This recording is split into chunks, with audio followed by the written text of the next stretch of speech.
Good morning, student. How are you? I hope all of you will be fine. बच्चों, stationery की दुकानें खुल गई हैं। आप लोग जल्दी से जल्दी अपनी बुक्स और कॉपियों को ख़रीद लीजिए और अब अपना होमवर्क फेयर कॉपी पे करिएगा। Okay, today is 21 May, class 6E, subject Hindi, chapter 2, चाँद की चाह। बच्चों, जैसा कि हम लोग चाँद की चाह की कहानी पढ़ चुके हैं, टीटू तितली अपनी माँ से चाँद को पाने के लिए बहुत ज़िद करती है और माँ ने उसे कैसे कैसे समझाया, क्या क्या बताया, आप लोग जानते हैं। आगे की कहानी अब हम लोग पढ़ते हैं। जैसे माँ ने कहा, क्या कहा था कि यदि मैं चाँद लेने जाऊंगी तो मेरे पंख इतने सर्दी पड़ती है कि मैं जम सकती हूँ, गर्मी इतनी पड़ती है कि मैं जल सकती हूँ, मेरे पंख जल जाएंगे। तो टीटू क्या बोलती है, सच्ची माँ? टीटू ने बोला, सच्ची माँ। अब आगे की कहानी मैं पढ़ती हूँ और आप लोग समझिए इसको। माँ ने टीटू के सर पर हाथ रख कर कहा, अपनी जान से प्यारी टीटू की कसम। उसने कहा, माँ ने टीटू के सर पे हाथ रख के कहा कि मैं अपनी जान से प्यारी टीटू की कसम खा के कहती हूँ कि जो बात मैंने बताई है सच है, मैं सच कह रही हूँ। उसने कहा, मैं सच कह रही हूँ, ये सब तो किताबों में भी लिखा है और वैज्ञानिक ने पता भी लगाया है। उसने कहा, मैं तुम्हारी कसम खा के बोलती हूँ कि बेटा चाँद पे बहुत सर्दी पड़ती है और बहुत गर्मी पड़ती है। सर्दी इतनी पड़ती है कि मैं आइसक्रीम की तरह जम जाऊंगी और गर्मी इतनी पड़ती है कि मेरे पंख जल जाए या मैं पिघल जाऊंगी।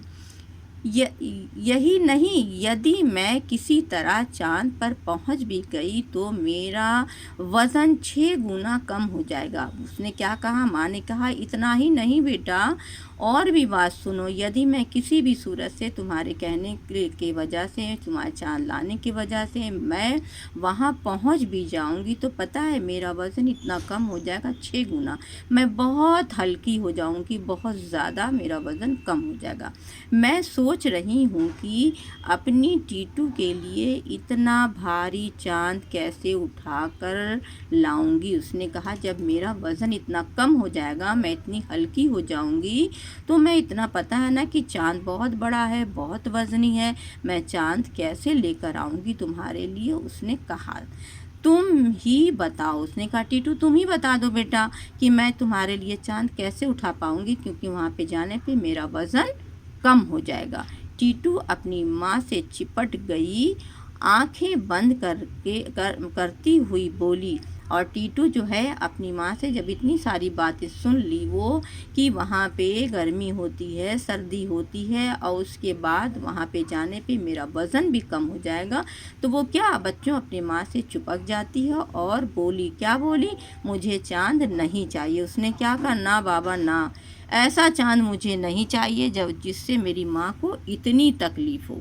उसने क्या कहा, नहीं माँ, मुझे चाँद नहीं चाहिए जिससे मेरी माँ को इतनी तकलीफ़ हो। उसने सोचा, बाप रे बाप, मेरी माँ अगर चाँद मुझे लाकर देती है तो उसके लिए कितनी परेशानी, कितनी कठिनाइयाँ उठानी पड़ेगी। उसने कहा, ना बाबा ना, मुझे तो अब चाँद नहीं चाहिए, मुझे मेरी माँ चाहिए, आप मुझे छोड़कर कहीं नहीं जाओगी। उसने कहा, नहीं नहीं माँ, अब मुझे चाँद नहीं चाहिए, मुझे तो मेरी माँ चाहिए, आप मुझे कभी भी कहीं कभी छोड़कर मत जाइएगा। उसने कहा, माँ मुझे चाँद नहीं चाहिए, बस अब मुझे मेरी माँ चाहिए और आप मुझे छोड़कर कभी भी नहीं जाइएगा। माँ ने कहा, ठीक है। अब माँ को समझ में आ गया कि बच्ची को मेरी बात समझ में आ गई। माँ ने कहा, अच्छा ठीक है बेटा, मैं अपनी प्यारी टीटू को छोड़कर कहीं नहीं जाऊंगी। उसने कहा, हाँ बेटा ज़रूर, मैं तुम्हें छोड़कर कभी भी कहीं नहीं जाऊंगी।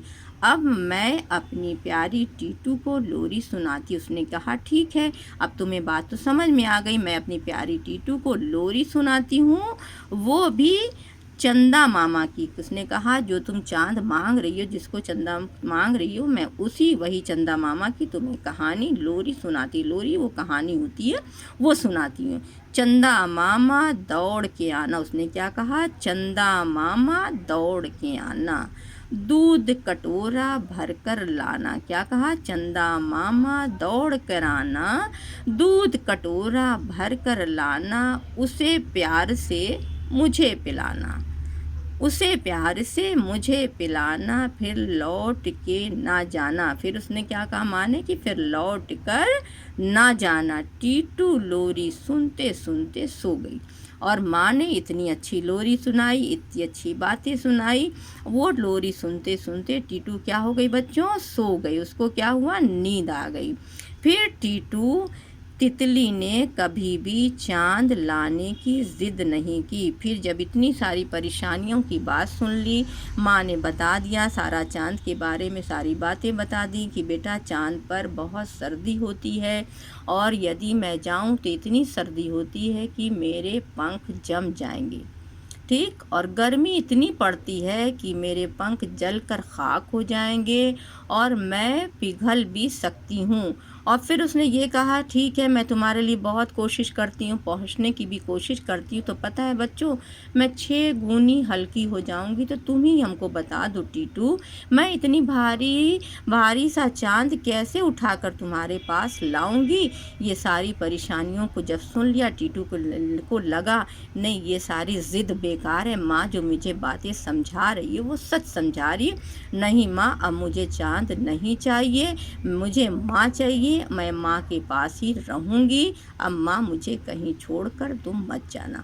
अब यहीं से मैं अपनी कहानी को क्लोज़ करती हूँ इस लेसन की। अब ये चैप्टर 2 जो है आपका, यहाँ से कहानी ख़त्म हो गई। लेकिन एक बार मैं फिर आप लोग को रिवाइज़ करती हूँ, बेटा जल्दी से जल्दी जाकर अपनी किताब और कॉपियाँ ख़रीद लें, ताकि अब आप लोग अपना काम रफ़ कॉपी पे ना करके फेयर कॉपी पे करना शुरू करें। Okay, thank you.